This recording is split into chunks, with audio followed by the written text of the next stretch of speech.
Welcome everyone! Today I'm going to show you two ways to form the Roman Empire in Hearts of Iron 4 in 1936. One is highly fragile and RNG dependent, the other one is reliable and easy to reproduce. Don't worry, the differences are minuscule, so we don't have to watch two runs in full. The big question of course is, was I able to map out a route that beats my record of October 20, 1936?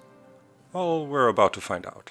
According to the speedrun.com rules for in-game time runs, I'm playing on Ironman mode with historical AI and regular difficulty. I'm using the current version of the game with all DLCs enabled. The only required expansion for this run is Waking the Tiger, but Together for Victory, La Restistance and Battle for the Bosporus are pretty helpful. We begin by selecting Electronic Mechanical Engineering and Paratroopers as our research, but leave the other two slots open in preparation of a research swap. Construction really doesn't matter in such a short run, so just build whatever you like. We delete most of our production and add transport planes and convoys. We're lacking rubber, so we need to trade that in. It's also quite helpful to get some oil to fill up the fuel tanks. After selecting all of our divisions and putting them into a single army, we draw a fallback order to make our divisions gather in Genoa. Next up, we separate all units currently stationed at the front lines with Ethiopia into a different army and give them orders as well as a general and a field marshal. We want to win the war in Africa quickly, and just executing the orders won't cut it. But if we give them manual orders, like shown here, we can reliably end the war quickly without much additional interference. The last step in our setup is to recall all ships to Sicily and to bring all air wings over to Ethiopia to support the divisions on the ground. Time to unpause the game. While the divisions are doing their thing, we're already looking ahead to our next step, which is a justification on Albania. It's going to cost us just 25 political power and lasts only 125 days because of Italy's claim on Albanian territory. We briefly adjust our divisions and then wait until the end of January in anticipation of the research swap. If a research slot is not in use, it buffers up to 30 days. By swapping the slots, we can apply this buffer to the Electronic Mechanical Engineering and Paratrooper research, which reduces the time needed for both by 30 days. Our army in Ethiopia is nearly victorious. We just need to wait a couple of days longer until our divisions take the final victory points. It's important that you do not annex Ethiopia during the peace conference. Either leave them independent or puppet them. Now that this is taken care of, we have some work to do. First, we merge all units into a single army so they can begin moving back to the fallback line in Genoa. We convert all of our divisions, except our tanks, into the regular cavalry template and begin recruiting 26 additional ones. Since we're no longer at war, Germany is now willing to let us into the Axis faction. This grants us access to their ports and airfields. We immediately make use of this by creating a new army with the units stationed in Genoa, moving into Wilhelmshaven in Germany and planning naval invasions from there into the UK. When choosing which tiles to target, make sure to not enter the English Channel and to not target ports directly. To support our upcoming naval invasion, we also move our fleet and air wings to Germany. Well, not all of our ships. One brave cruiser or any other surface vessel of your choice is going to stay behind. We're now at peace with Ethiopia and can therefore bypass the focus Triumph in Africa and start claims on Yugoslavia. As soon as we accumulated 72 political power, we started justification on the United States to spike world tension. In turn, the United Kingdom is going to guarantee the independence of Albania, since world tension is above the 25% threshold. At the same time, our new divisions are ready to be deployed. We separate 19 of them and send them off to Germany, while the rest is going to man the borders with France and Yugoslavia. To make sure Albania is not accidentally getting away scot-free in the upcoming war, we prepare a small naval invasion across the Adriatic Sea. After the last divisions have arrived in Germany, we split off 10 divisions from the army and position them on the airfields in western Germany. The focus claims on Yugoslavia finishes soon after, but we won't be selecting a new one for quite a while. We now have 3 transport planes in stock. That's enough for our purpose, so we can cancel the production line and assign 1 squadron to each airport that we have divisions on. Want to know how much time I spent on grinding this strat? Well, see how I pan the camera over to Ethiopia here? That's because I already know that they're going to deploy a division for me and another one right after. Not that they matter, we just leave them there. Alternatively, you can use them to invade South Africa as shown in my previous Roman Empire speedrun. On the 15th of May, we split our fleet into 4 task forces and put them on naval invasion support. We also select 10 units, assign them to an invasion plan and pre-launch the orders. There's a couple of things that can go wrong here. As you can see, only 9 out of the 10 selected divisions have been assigned. That's because I forgot to unassign the single division from the invasion orders in the Adriatic Sea. Additionally, it's pretty much down to RNG for how long the Royal Navy will leave the sea zones uncontested. But we'll get to that in a minute. First, let's get this invasion on its way. Note how we need to hold the orders before we can manipulate them. Remember to restart them afterwards in that case. As you can see, Albania has been guaranteed by the United Kingdom as expected, meaning they will join the war as soon as we declare. We pause the game at 1 AM, start the war, and briefly unpause to allow Britain and its dominion to join. Right afterwards, we cancel our justification on the United States, begin a new justification against Yugo, and restart the one on the US. Because of the claim we fabricated through the focus tree, and us being at war with a major nation, the time needed to justify against Yugo amounts to only 15 days. If you have watched my previous Roman Empire speedrun, you might be wondering why the hell this strategy is supposed to be faster, given that by now the justification time against Yugo in the old strat was already down to just 10 days. Don't worry, we'll get to that. We're making use of the fast naval invasion exploit against the UK to circumvent the division limit for parallel invasions, which for Italy at this point is 10. We achieve this by unassigning the 10 divisions from the order just after they've left port and assign another batch of 10.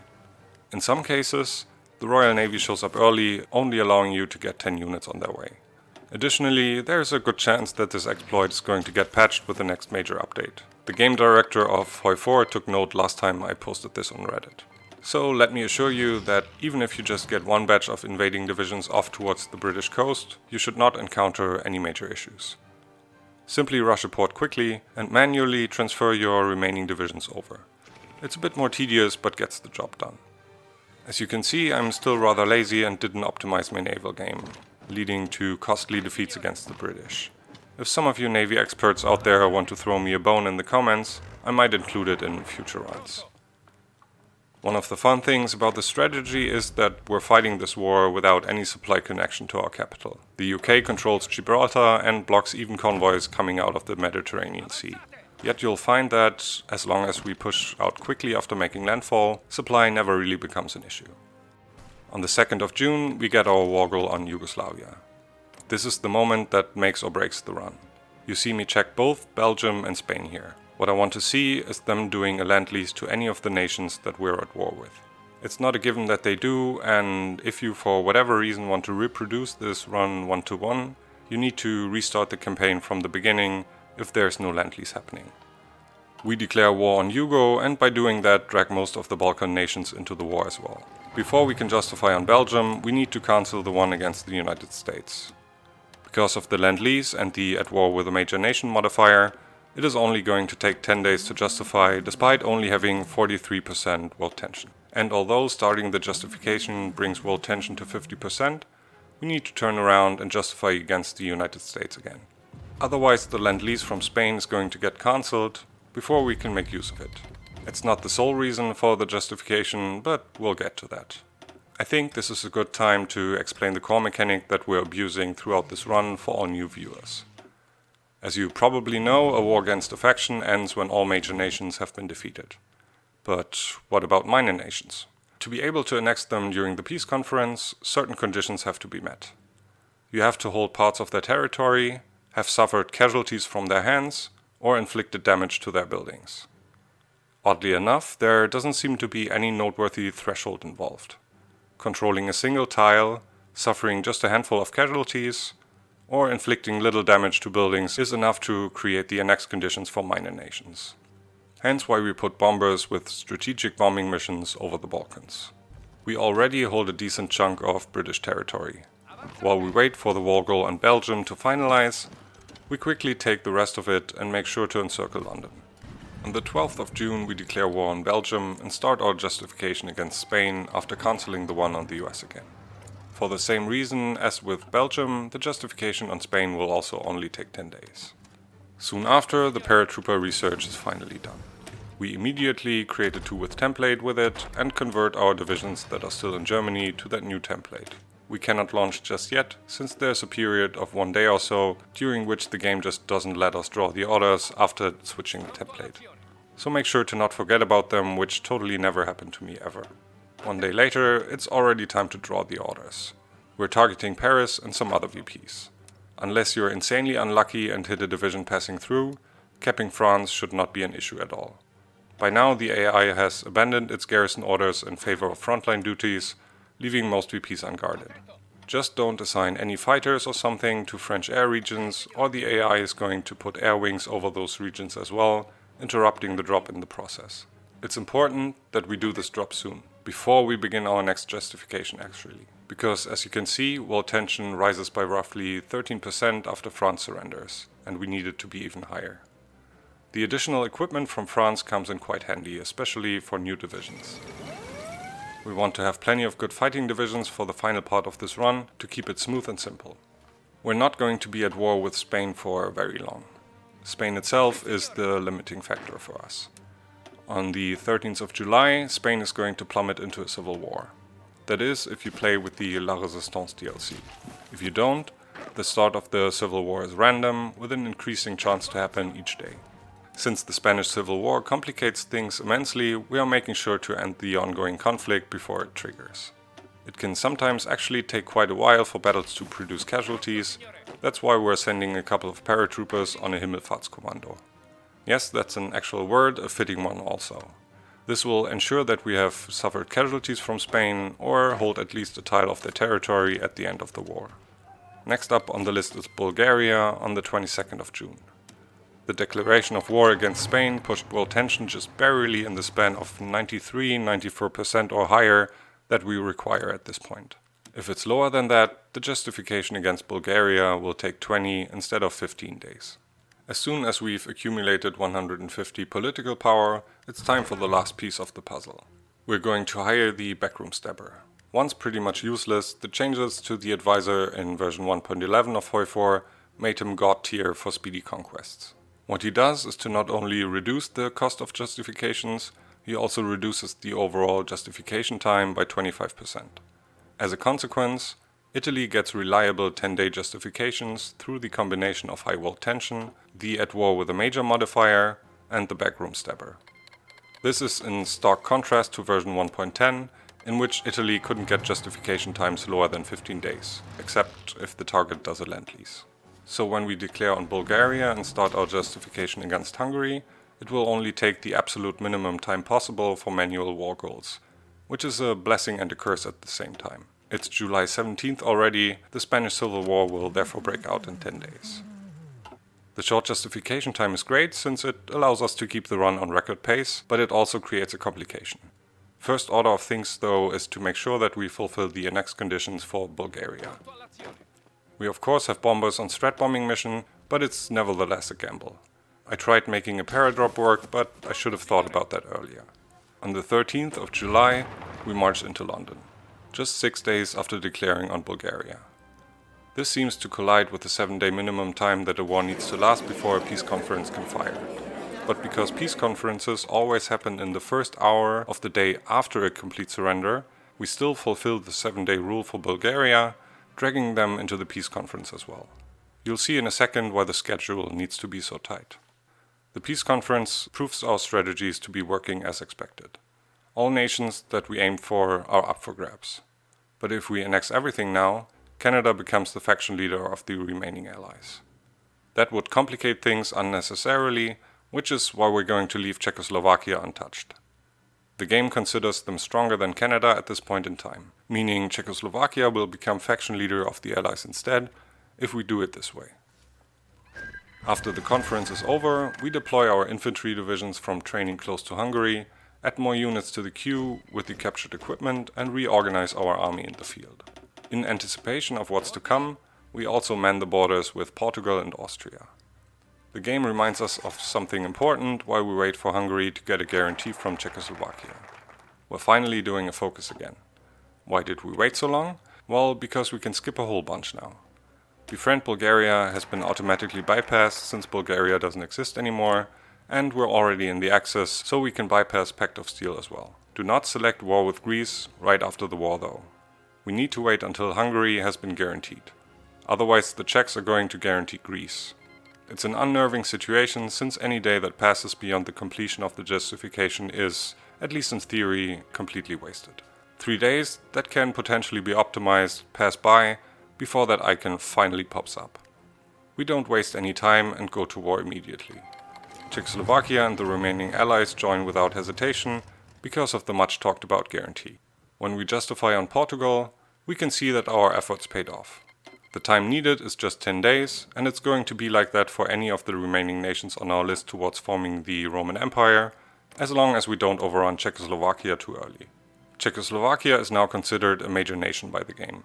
Any faction leader automatically becomes a major, no matter their army size or factory count. And because of that, we can again rely on the war with a major modifier, the backroom stabber and high world tension to keep justification time as low as possible. And because there really isn't much to it, we're going to fast forward to the last important steps of this run after finally selecting war with Greece. You can of course choose to optimize the approach on Hungary, but I just went the lazy way of grinding them down. We're not really in a hurry on that front line, and if I see an opportunity to avoid micro, which is rare in my strategies anyway, I sure as hell take it. We aim for Austria after declaring on Portugal. It doesn't appear as if Portugal costs us much time, but they often garrison Lisbon, which takes a while to break just with cavalry. Austria is going to be our fast line into Czechoslovakia, but before we send our boys over the Alps, we begin a justification against the Netherlands, deploy some divisions from recruitment and give them orders. The other units from the queue are going to cover our borders with Greece and Switzerland. As expected, we're going to need something else than just cavalry to break Lisbon quickly, but not all divisions need to stick around for that. Instead, we move some of them across the Mediterranean Sea to the border with Iraq. Things are going to come to an abrupt end soon, and you better prepare for that. We need to focus our attention on pushing through Austria to get into Czechoslovakia fast. We want to be able to end the war within a day, and we're not yet in a position to do that. To avoid equipment deficits for our fighting forces, we temporarily switch to no garrison. Resistance isn't high enough anywhere to become a serious issue. You should nevertheless research MP support companies early and use them in a dedicated garrison template if you intend to continue playing after forming the Roman Empire. The war goal on the Netherlands is ready. Switzerland is up next. Portugal surrenders soon after, and so are Hungary and the Netherlands. After declaring on Switzerland, we begin a justification against Turkey. We have already ordered a couple of spare divisions to the borders, and 10 days later they also get an indeclinable invitation to the party. Now only Iraq and Luxembourg are left on the list. We begin our justification against Iraq and move towards ending the war. The focus war on Greece finishes on the same day. If everything goes as planned, the run is going to end in 10 days. Not much time to fulfill the rather unreliable annex conditions of strat bombing or casualties. In case of Iraq, that isn't an issue. They don't have many divisions, so we can just occupy a couple of tiles. With Greece, it's a little different. Either stage naval invasions beforehand or drop some paras onto them. That's what I did. As long as you wait the aforementioned 7 days before you end the war, everything should go as planned. As per usual, I fumble around last minute, only ending the war on September 27. The peace conference fires the next day, and so does our war goal on Luxembourg. There's nothing to keep in mind for this peace conference, just annex everything. Right after the conference ends, we take care of the very last step in the strategy, taking Luxembourg's sole tile on the map in under 24 hours. And at 2100 hours, on the 28th of September 1936, it is finally done. We hold all the territory that we need in order to unlock the decision to form the Roman Empire. So let's realize Roman ambitions, and with that, set a new world record. Now onto the easy version of this strategy that doesn't rely on RNG. Most of what I've shown you holds true for this run as well, but some things are notably different. Most importantly, we're not spiking world tension before the justification against Albania is over. Instead, we bank political power and get the backroom stabber. This means we cannot afford to spike world tension early, but do so just when the war goal on Albania is ready, resulting in a day or two that we just idle and wait for the guarantee from the British. Your war goals will take 20 days to finish at first until world tension is high enough, or you spot a Lend-Lease. Remember to map out your justifications so that you end the First War against the Allies before the Spanish Civil War breaks out, and to bait a guarantee from Czechoslovakia to continue right after. If everything goes according to plan, you should be able to form the Roman Empire in late October, maybe early November 1936. I hope you enjoyed the speedrun commentary and maybe learned a thing or two along the way. I'm not quite certain yet what speedrun I'm going to showcase next though. Thank you very much for watching, stay safe and have a great day.